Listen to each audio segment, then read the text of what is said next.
എടാ മോനെ, എങ്ങനെ ഉണ്ടായിരുന്നു കഴിഞ്ഞ വീക്കെൻഡിലെ ഫുട്ബോൾ? അടിപൊളിയില്ലായിരുന്നോ? അപ്പോൾ നമുക്ക് ജസ്റ്റ് ഇതിലൂടെ ഒന്നുകൂടി കടന്നു പോകാം. കഴിഞ്ഞ ആഴ്ച ഇപ്പം ഞാൻ പറയാൻ പോകുന്ന കളികളൊക്കെ നമ്മൾ ഓൾറെഡി പ്രിഡിക്റ്റ് ചെയ്ത കളിൻ്റെ ഒരു ചെറിയൊരു റിവ്യൂ പോലെയാണ് ഇന്ന് ഉദ്ദേശിക്കുന്നത്. ഈ റിവ്യൂ പ്രിവ്യൂ ഭയങ്കര ബുദ്ധിമുട്ടാണ്, കാരണം അത് കുറേ നീണ്ടുപോകും. പിന്നെ ആൾക്കാർക്ക് പഴയ പോലെ ഇന്നത്തെ പോലെയല്ല, ഇന്ന് പഴയ പോലെ അത്ര ക്ഷമയൊന്നും ഇല്ലാത്തൊരു കാലഘട്ടമല്ലേ. അപ്പോൾ നമ്മൾ വളരെ കണ്ടൻസ് ചെയ്തിട്ട് ചെയ്യുക. പിന്നെ ഇത് വെറുതെ ന്യൂസ് വായിക്കുക അല്ലെങ്കിൽ സ്കോർ ലൈൻ പറയുക, അതല്ല നമ്മളെ ഈ വീഡിയോൻ്റെ ഉദ്ദേശം. ഫുട്ബോൾ നിങ്ങൾ കണ്ടിട്ട് അതിൻ്റെ നമ്മളൊരു ഇൻറ്ററാക്റ്റീവ് ഒരു സെഷനായിട്ടാണ് അത്. ഞാൻ കാണുന്ന ഫുട്ബോളിൻ്റെ ചില വശങ്ങൾ ഞാനിവിടെ ഡിസ്കസ് ചെയ്യും. നിങ്ങൾക്ക് അതിനോട് റിലേറ്റ് ചെയ്യാൻ പറ്റുമോ, അല്ലെങ്കിൽ നമുക്ക് ഒരു കോൺവെർസേഷൻ ആ ഒരു മോഡലിലോട്ടാണ് അത് കൊണ്ടുപോകാൻ ഉദ്ദേശിക്കുന്നത്. ഫുട്ബോളിനെ കുറിച്ച് സ്നേഹിക്കുന്ന ആൾക്കാർ പരസ്പരം സംസാരിക്കുന്ന ഒരു ഫോമാറ്റ്. സ്കോറും കാര്യങ്ങളൊക്കെ ഇറലവൻ്റ് ആണ്, പക്ഷെ അതിപ്പോൾ നിങ്ങൾക്ക് ന്യൂസ് നോക്കിയാലും ഹൈലൈറ്റ്സ് കണ്ടാൽ നിങ്ങൾക്ക് കാണാൻ പറ്റും. പക്ഷെ നമ്മളെ കളിയിലെ ഇടയിലെ കാര്യങ്ങളാണ് നമ്മൾ സംസാരിക്കാൻ ഉദ്ദേശിക്കുന്നത്. അപ്പോൾ നമുക്ക് തുടങ്ങാം. ഓക്കെ. അപ്പോൾ കഴിഞ്ഞ ആഴ്ച എനിക്ക് ഏറ്റവും ഇഷ്ടപ്പെട്ട കളി അഗെയിൻ, ഇതിപ്പോൾ നമ്മൾ ചെൽസി ഫാൻ്റെ ഒരു പ്രശ്നം ഇതിലുണ്ട്. ചെൽസി വൂൾസ് വേഴ്സസ് ചെൽസി, അതായിരുന്നു എനിക്ക് ഏറ്റവും ഇഷ്ടപ്പെട്ട കളി. കാരണം കളി വളരെ അടിപൊളിയായിരുന്നു. ഫസ്റ്റ് ഹാഫ് തുടങ്ങിയപ്പോൾ എൻഡ് ടു എൻഡ് ഫുട്ബോൾ ആയിരുന്നു. എനിക്ക് തോന്നുന്നു ഞാൻ കമൻറ്റേറ്റർ പറഞ്ഞത് കേട്ടാണ്, ഈ പ്രാവശ്യം അവർ കണ്ടതിലെ ഏറ്റവും എൻഡ് ടു എൻഡ് ഫുട്ബോൾ ആയിരുന്നു. പക്ഷേ ഞാൻ വിചാരിച്ചു വൂൾസ് പ്ലേഡ് ആക്ച്വലി ബെറ്റർ. ആ ഫസ്റ്റ് ഹാഫിൽ രണ്ടുപേരും 2 ഗോൾ അടിച്ചു. പക്ഷേ വൂൾസ് ആയിട്ട് എഡ്ജ്, കാരണം അവർ ശരിക്കും ചെൽസിനെ ഒന്ന് വെള്ളം കുടിപ്പിച്ചു. പക്ഷെ പെട്ടെന്നാണ് സെക്കൻഡ് ഹാഫിൽ എന്താണ് അവരുടെ ചെൽസിൻ്റെ കോച്ച് എൻസോ അവരോട് പറഞ്ഞതെന്ന് എനിക്കറിയില്ല. അവർ മുഡ്രിക്കിനെ എടുത്തു മാറ്റി, മിഖായൽ മുഡ്രിക്ക്, യുക്രൈനിയൻ. അതിനുശേഷം ടീം പെഡ്രോ നെറ്റോ വന്നു. കളി ആകെ മാറിപ്പോയി. കോൾ പാമറും നമ്മുടെ ഒരു പയ്യനുണ്ടല്ലോ, നോനി മഡുവക്കി, അങ്ങേര് ഒരു ഹാട്രിക് അടിച്ചു. കോൾ പാമറിന് 3 അസിസ്റ്റ് കൊടുക്കാൻ പറ്റി. അത് അങ്ങനെ ഒരു ഫോമാറ്റ് വന്നിരിക്കുന്നത് വളരെ കുറച്ച്, എനിക്ക് തോന്നുന്നു 6-7 പ്രാവശ്യം അങ്ങനെ വന്നിട്ടുള്ളൂ. അതുവരെ പ്ലെയർ അസിസ്റ്റ് ഗോൾ ഒരു ഹാട്രിക്കിന് സപ്ലൈ ചെയ്തത്. എനിക്ക് തോന്നുന്നത് 6th വണ്ണാണ്. അതിൻ്റെ ലിസ്റ്റിങ്ങൾ നോക്കിക്കഴിഞ്ഞാൽ കാണാൻ പറ്റും. വളരെ കുറച്ച് പേരെ അങ്ങനെ ഒരു ഫോമാറ്റ് വന്നിട്ടുള്ളൂ. Anyway that was A great win.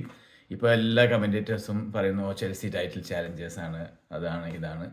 എനിക്കിപ്പോഴും തോന്നുന്നത് ചെൽസി റിയലി സ്റ്റിൽ സ്ട്രഗ്ലി. പ്രത്യേകിച്ച് അവർ ആ മിഡ്ഫീൽഡ് 200 million കൊടുത്ത് 2 മിഡ്ഫീൽഡേഴ്സ് ഉണ്ട്. ഞാൻ അവരെ കളി ശ്രദ്ധിക്കുകയായിരുന്നു. The very slow. English premier ലീഗിലെ ഒരു ഫോമാറ്റ് വെച്ച് നോക്കുമ്പോൾ ഇത്രയും സ്ലോ ആയിട്ട് 2 പ്ലെയേഴ്സിനെ എങ്ങനെ 200 million pounds കൊടുത്തെന്ന് എനിക്കിപ്പോഴും മനസ്സിലാവുന്നില്ല.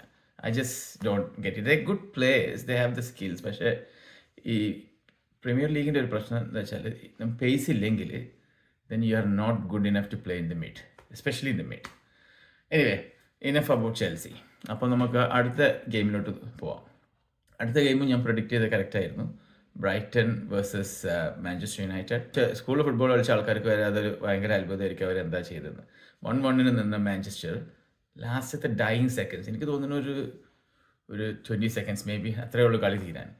ആ സമയത്ത് അവർ ഡിഫെൻഡ് ചെയ്യുന്ന രീതികൾ കാണും. നിങ്ങളൊന്ന് പറ്റുകയാണെങ്കിൽ പോയി ഹൈലൈറ്റ്സ് കാണും. ഇതിൽ ഒരു ഓൾമോസ്റ്റ് ഒരു ബോൾ വന്നപ്പോൾ 6 പേര് ഒരു പ്ലെയറിൻ്റെ അടുത്തോട്ട് വന്നു. And then leave the other side which is the right side of the space box completely free. അവിടെ നിന്ന് ഒരു ഓപ്പൺ ഗോൾ കിട്ടി, അവർ ഗോൾ അടിച്ചു, ബ്രൈറ്റൺ ജയിച്ചു. ഇപ്പോൾ മാഞ്ചസ്റ്റർ യുണൈറ്റഡ് എന്നൊക്കെ പറഞ്ഞു കഴിഞ്ഞാൽ നമ്മൾ പണ്ട് കണ്ടിട്ടില്ല. മാഞ്ചസ്റ്റർ എന്ന് പറഞ്ഞു കഴിഞ്ഞാൽ they are the one who does that to other teams. അവർ വന്നിട്ട് ലാസ്റ്റ് ഡൈ സെക്കൻഡ്സിൽ ഗോൾ അടിച്ചിട്ട് ജയിക്കുന്ന ഒരു ടീമായിരുന്നു. എല്ലാവർക്കും പേടിയില്ല team. Still one of the biggest clubs in world football. പക്ഷേ ഈ ഒരു അവസ്ഥയിലോട്ട് അവർ മാറിയിരിക്കുന്നത് കോച്ചിൻ്റെ കുഴപ്പമായിട്ട് ഞാൻ പറയുന്നില്ല. Something is going wrong there. അവർ പറയുന്നുണ്ട് ഞങ്ങൾ റീബിൽഡിലാണ്, അതാണ് ഇതാണ്, കുറേ പ്ലേയേഴ്സിനെ വരുന്നുണ്ട്. പക്ഷേ I just don't have the trust that they will do good. എനിക്കിപ്പോൾ സംശയം ഈ രീതിയിൽ അവർ കളി കണ്ടിന്യൂ ചെയ്യുന്നെങ്കിൽ അവർ they won't even make it the top 6. Anyway, they had some good wins last year. അത് കാരണം coach is still there. Will see how that goes. That was enough about Manchester. Then moving on, Aston villa. Arsenal, they are still a big game because now Aston Villa is a top 4 club. Prediction again correct ആയി, Arsenal ജയിച്ചു. എനിക്കറിയാം Arsenal എന്ന് പറഞ്ഞ team very well knit. പെപ്പിൻ്റെ ശിഷ്യൻ Mikkel Arteta ആ ഒരു സ്റ്റൈലിലോട്ട് അപ്പോൾ പോകുന്നത്. ഒരു കൺസിസ്റ്റൻറ്റ് ജയൻറ്റ് പോലെ ഒരു ക്ലബിനെ ഫോം ചെയ്യുന്ന ആ ഒരു പാത്തിലാണ് Arsenal. I think if they go like this, they have a very good chance of winning this league. Aston Villa had a lot of chances. Some of them went so close, but they didn't finish it. against a club like Arsenal, you have to finish it. If not, they will finish you. It's as simple as that. അതാണ് ഇതിൻ്റെയൊക്കെ ഒരു football എന്ന് പറയുമ്പോൾ പ്രത്യേകിച്ച് ആ ലെവലിൽ നിങ്ങൾ കളിക്കുന്ന ടീമുകൾ അനുസരിച്ചിരിക്കും എങ്ങനെ അതിൻ്റെ ഔട്ട്പുട്ട്. ഇപ്പോൾ ഒരു ആസ്റ്റർവില്ല ഒരു കുറച്ചും കൂടി ഒരു എന്താ പറയുക മിഡ് ടു ബോട്ടം ടീമായിട്ടാണെങ്കിൽ they had a chance to come back. പക്ഷേ വലിയ teams man city, Arsenal, Liverpool, they will not give you a lot of chances. You give you few chances. If you don't take it, then you're done. All the other top six, except obviously Manchester United, had good wins. അതിൽ Aston villa obviously ആർസനലായിട്ട് കളിച്ചുകൊണ്ട് അവർ തോറ്റു. അപ്പോൾ അത് കൂട്ടുന്നില്ല. La Liga ഇത് second വീക്കാണ്. കഴിഞ്ഞ ആഴ്ച ഞാൻ കാര്യമായിട്ടൊന്നും പറഞ്ഞില്ല. പക്ഷേ റിയൽ മാഡ്രിഡിൻ്റെ first win at home came against Valladolid. അങ്ങനെയാണ് ക്ലബിനെ വിളിക്കണമെന്ന് പേര് തോന്നുന്നത്.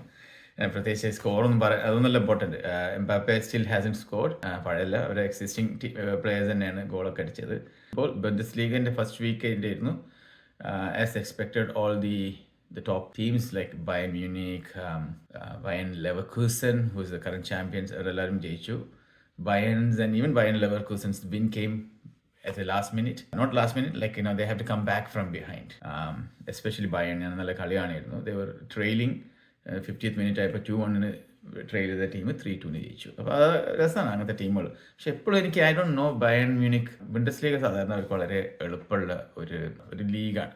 കാരണം അവർ they always have the best players, the best coaches. Got Vincent Kompany from ബേർലിൻ്റെ കോച്ചിനാണ് അവർ ഇപ്രാവശ്യം എടുത്തിരിക്കുന്നത്. I don't know how that's gone. It be very interesting how that's going to turn out. You never know sometimes when you get the right players, money, backup, support. A coach can change. So, but right now, I don't know. I found out that appointment, conference illathor appointment at enikku thonnunathu. I could be wrong. They had some new players coming in from English football, so that will help them definitely. But Bundesliga is very, very, very good to watch. നിങ്ങൾ highlights ഒക്കെ കാണുകയാണെങ്കിൽ യൂട്യൂബിൽ, I don't no എല്ലാവർക്കും ഈ മറ്റേ ബundesliga highlights കിട്ടുന്നുണ്ടോ എന്ന് എനിക്കറിയില്ല. പക്ഷേ I will try to put a video on that one.